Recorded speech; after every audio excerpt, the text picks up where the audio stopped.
காட்டிக் கொடுக்கும். நான் உன்னை சிறைப்பிடித்து காட்டத்தான் போகிறேன்.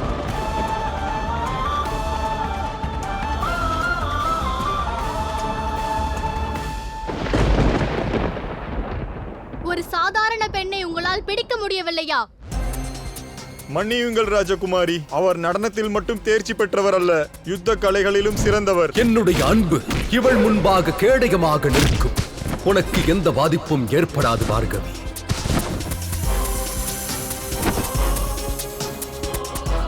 பார்கவியை வெங்கடேசர் காப்பாற்றி விட்டார்.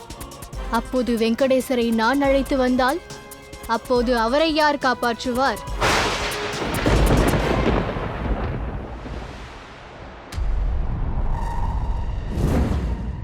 உங்கள் லீலைகள் அற்புதம்தான். உங்கள் அன்பும் அதே அளவிற்கு அற்புதம்தான். உங்கள் வாக்கையும் நீங்கள் காப்பாற்றுகிறீர்கள். உங்கள் வாக்கையும் காப்பாற்றிவிட்டீர்கள். நீங்கள் உங்கள் தேவியிடம் அவர்கள் யார் என்று கூறவில்லை. அனைத்து தோஷங்களையும் உங்கள் மீதே சுமந்து கொண்டீர்கள். மரியாதை மற்றும் காத்திருப்பில் அன்பு தோற்றுவிடக்கூடாது. பார்கவி மீண்டும் சத்ருவாகிவிட்டார்கள். அவர் அன்பை எவ்வாறு பெறப்போகிறீர்கள்? நாராயணரே, உங்களுடைய துக்கம், உங்களுடைய வேதனைகளை நாங்களும் நன்கு அறிவோம். உண்மை என்னவென்றால் எங்களுக்கும் கவலையாக உள்ளது. பிருகரிஷியின் வாக்கு பழித்துவிடக்கூடாது. லக்ஷ்மி நாராயணர் பிரிந்துவிடக்கூடாது. அன்புக்கு ஆரம்பமும் கிடையாது, முடிவும் கிடையாது. அன்பு எப்போதும் தொடர்ந்து கொண்டே இருக்கும்.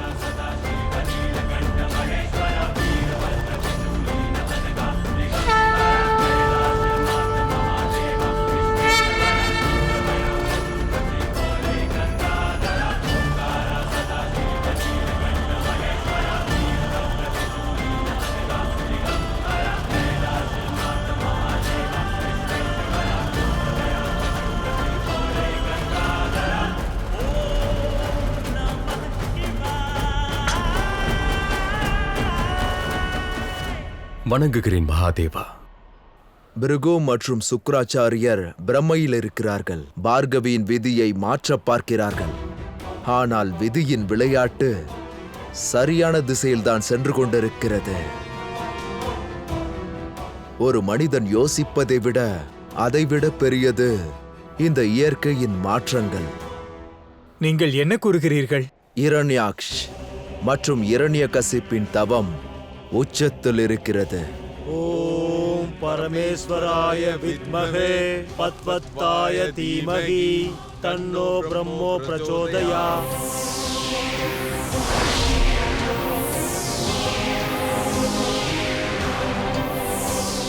ஹிரண்யாக்ஷ் மற்றும் ஹிரண்யகஷபின் தவம் கூடவே லக்ஷ்மி நாராயணரின் சந்திப்பு, இதற்கு என்ன சம்பந்தம் இருக்கிறது? அவர்களுக்கு வரம் கிடைக்கும் நேரம் வந்துவிட்டது. எந்த அசுரர்கள் லக்ஷ்மி மற்றும் நாராயணர் பிரிவிற்கு காரணமாக இருந்தார்களோ இப்பொழுது அவர்கள்தான் இவர்கள் இருவரும் இணைவதற்கு காரணமாவார்கள். இது எப்படி சாத்தியம் மகாதேவா? நான் புரிந்து கொண்டேன். தாங்களும் விரைவிலேயே புரிந்து கொள்வீர்கள். பிரம்மதேவரே, காலத்தின் சக்கரம் சுழலுகிறது. இப்போது நீங்கள் செல்லுங்கள். இரண்யகசிப் கேட்கும் வரத்தை கொடுங்கள். இது நிறைவேறினால்தான் லக்ஷ்மி நாராயணர் இணையக்கூடிய அன்பு உருவாகும்.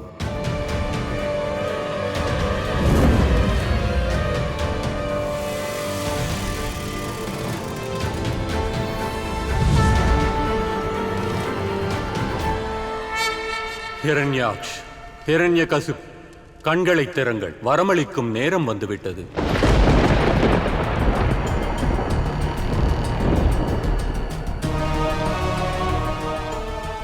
கடுமையாக தவம் புரிந்தீர்கள். வரமும் அதை போன்றே எதிர்பார்ப்பீர்கள். கேளுங்கள், உங்களுக்கு என்ன வரம் வேண்டும்?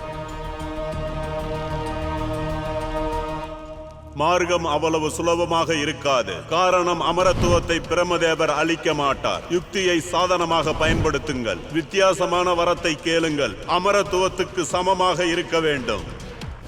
பிரம்மதேவா, நீங்கள் எனக்கு வரம் அளியுங்கள். எனது வதம் எந்த தேவர்களாலையும் எந்த மனிதர்களாலையும் நிகழக்கூடாது. எந்த ஜீவராசிகளாலேயும் மரணம் கூடாது.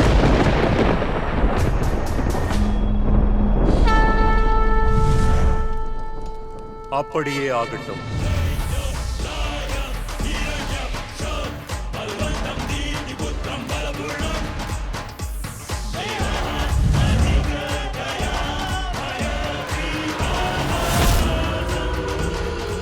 இரண்ய கஷ்யப், உன் ஆசையும் இதுதானா? இல்லை பிரம்மதேவா, நாங்கள் இருவரும் தவம் ஒன்றாக புரிந்தோம். ஆனால் எனக்கு வேறு விதமான வரம் வேண்டும். உனக்கு என்ன வேண்டும்? அமரத்துவத்தை நீங்கள் அளிக்க மாட்டீர்கள், நானும் கேட்கப் போவதில்லை. ஆனால் நான் கேட்கப் போகும் வரத்தை முழுமையாக கேட்கவில்லை என்றால் நீங்கள் வெறும் தந்துவிட்டேன் என்று சொல்வீர்கள்.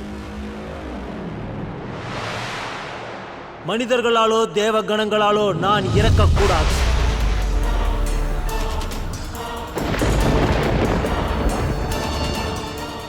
அசுரர்களாலும் இறக்கக்கூடாது, ஜீவராசிகளாலும் இறக்கக்கூடாது. நான் அதிகாலையில் இறக்கக்கூடாது, நான் மாலை நேரத்திலும் இறக்கக்கூடாது.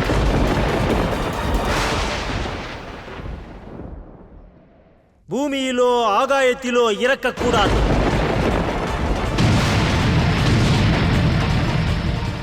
நீர், நெருப்பு, ஆழ்ந்த நீருக்குள் இறக்கக்கூடாது. இல்லத்திற்கு வெளியே இறக்கக்கூடாது. நாராயணா, மகாதேவா, பிரம்மதேவரை நீங்கள் தான் தடுக்க வேண்டும். ஒவ்வொன்றாக அவன் எல்லாவற்றையும் சொல்கிறான். இது நேர்ந்தால் அமிர்தத்தை நேர் வழியில் அடைய முடியவில்லை என்று அவன் இவ்வாறாக அடைய முயற்சிக்கிறான். அப்படியே ஆகட்டும். ஒரு கடைசி வரம், நான் அஸ்திரங்களால் இறக்கக்கூடாது மற்றும் சஸ்திரங்களாலும் இறக்கக்கூடாது.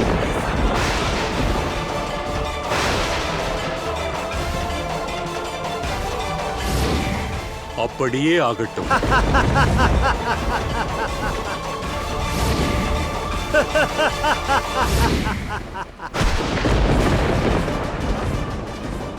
அதர்மம் என்ன சதித்திட்டம் தீட்டினாலும், ஒற்றுமை என்னும் சக்தியை கூட்டினாலும், அதை தர்மத்தின் ஒரே ஒரு தாக்குதலை அழித்துவிடும். அமரனாக இருக்க முயற்சி செய்வதற்கும் அமரனாகவே இருப்பதற்கும் மாபெரும் வித்தியாசம் உள்ளது தேவேந்திரா. உதாரணத்திற்கு பிரிகு, சுக்ராச்சாரியார், அதோடு காவியத்தாய் ஒன்றாக இணைந்து பார்கவியின் பாக்கியத்தை மாற்ற முயற்சி செய்தார்கள். ஆனால் சூழ்ச்சிக்கும் நியாயம் என்று ஒன்று உண்டு. நியாயத்தின் நேரமானது அவர்களிடமிருந்து தீவிரமாக உதயமானது. இதைத்தான் கூறுவார்கள் கர்மாவின் பலன். இதற்கு மேல் உங்கள் மார்க்கத்தில் நீங்கள் எப்போதும் தனியாக சென்று நிரூபித்து காட்ட வேண்டும். ஏனெனில் அன்பு ஒரு மனிதருக்கும் சுலபமல்ல, நாராயணருக்கும் சுலபமல்ல. என்னுடைய ஸ்ரீயை மீண்டும் அடைவதற்காக எந்த சங்கடங்களையும் ஏற்றுக்கொள்ள தயாராக உள்ளேன். அதற்காக நான் எந்த ரூபத்திலும் வர தயாராக உள்ளேன், அல்லது எந்த அவதாரத்தையும் பூண்ட தயாராக உள்ளேன். பல காலங்கள் அசுரர்கள் காத்திருந்ததற்கு முடிவு கிடைத்து விட்டது. இது நம்முடைய புது யுகத்தின் ஆரம்பமாகும். இன்றிலிருந்து அசுரர்களின் புதிய நாயகன் இரண்யகசிப், அதோடு இரண்யாக்ஷ்.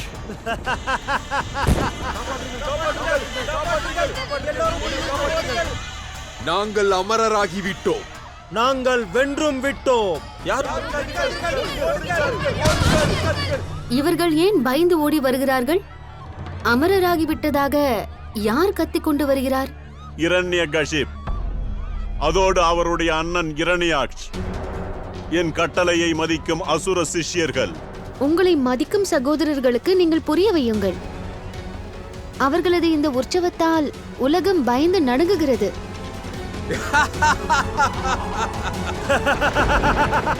மகனே, உன்னுடைய சிஷ்யர்களுக்கு தேவையான வரம் கிடைத்து விட்டது. அவர்களை ஆசிர்வதித்து விடு. அவசியம் தாயே. செல்லுங்கள், உங்கள் பணிகளை போய் பாருங்கள்.